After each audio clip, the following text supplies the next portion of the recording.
Charles Perrault. Il était une fois une veuve qui avait 2 filles. L'aînée lui ressemblait si fort d'humeur et de visage que qui la voyait la mère. Elles étaient toutes 2 si désagréables et si orgueilleuses qu'on ne pouvait vivre avec elles. La cadette, qui était le vrai portrait de son père pour la douceur et l'honnêteté, était avec cela une des plus belles filles qu'on eût su voir. Comme on aime naturellement son semblable, cette mère était folle de sa fille aînée, et en même temps avait une aversion effroyable pour la cadette. Elle la faisait manger à la cuisine et travailler sans cesse.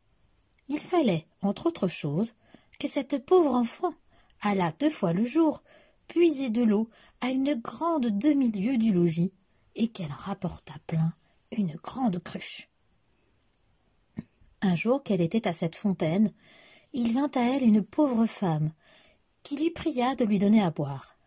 « Oui-da, ma bonne mère, » dit cette belle fille, et rinçant aussitôt sa cruche, elle puisa de l'eau au plus bel endroit de la fontaine, et la lui présenta, soutenant toujours la cruche, afin qu'elle bût plus aisément.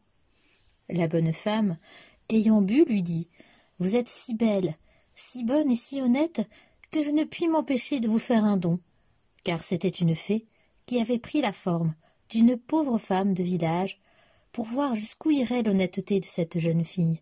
« Je vous donne pour don, poursuivit la fée, qu'à chaque parole que vous direz, il vous sortira de la bouche ou une fleur ou une pierre précieuse. » Lorsque cette belle fille arriva au logis, sa mère la gronda de revenir si tard de la fontaine. « Je vous demande pardon, ma mère, » dit cette pauvre fille, « d'avoir tardé si longtemps. » Et en disant ces mots, il lui sortit de la bouche 2 roses, 2 perles et 2 gros diamants. « Que vois-je là ?» dit sa mère tout étonnée. « Je crois qu'il lui sort de la bouche des perles et des diamants. D'où vient cela, ma fille ?» Ce fut là la première fois qu'elle l'appela sa fille. La pauvre enfant lui raconta naïvement tout ce qui lui était arrivé, non sans jeter une infinité de diamants. « Vraiment, dit la mère, il faut que j'y envoie ma fille. Tenez, Fanchon, voyez ce qui sort de la bouche de votre sœur quand elle parle. Ne seriez-vous pas bien aise d'avoir le même don? Vous n'avez qu'à aller puiser de l'eau à la fontaine, et quand une pauvre femme vous demandera à boire, lui en donnez bien honnêtement. »« Il me ferait beau voir, répondit la brutale. Allez à la fontaine. »« Je veux que vous y alliez, reprit la mère, et tout à l'heure. » Elle y alla, mais toujours en grondant. Elle prit le plus beau flacon d'argent qui fut au logis.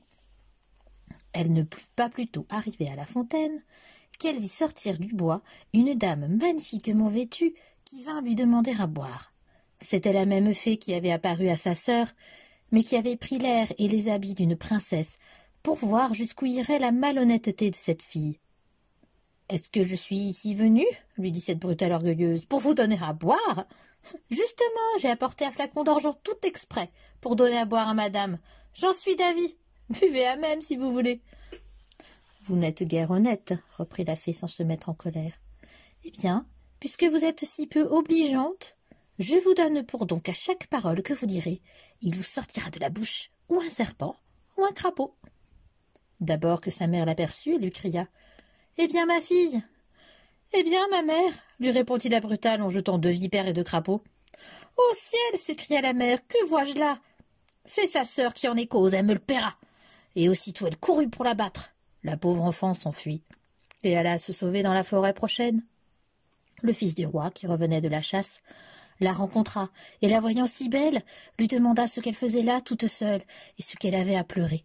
« Hélas, monsieur, c'est ma mère qui m'a chassée du logis. » Le fils du roi, qui vit sortir de sa bouche 5 ou 6 perles et autant de diamants, lui pria de lui dire d'où cela lui venait.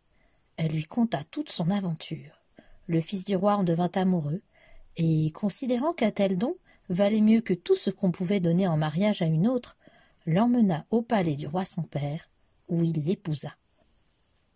Pour sa sœur, elle se fit tant haïr que sa pauvre mère la chassa de chez elle, et la malheureuse, après avoir bien couru sans trouver personne qui voulût la recevoir, alla mourir au coin d'un bois. Moralité: les diamants et les pistoles peuvent beaucoup sur les esprits, Cependant, les douces paroles ont encore plus de force et sont un plus grand prix.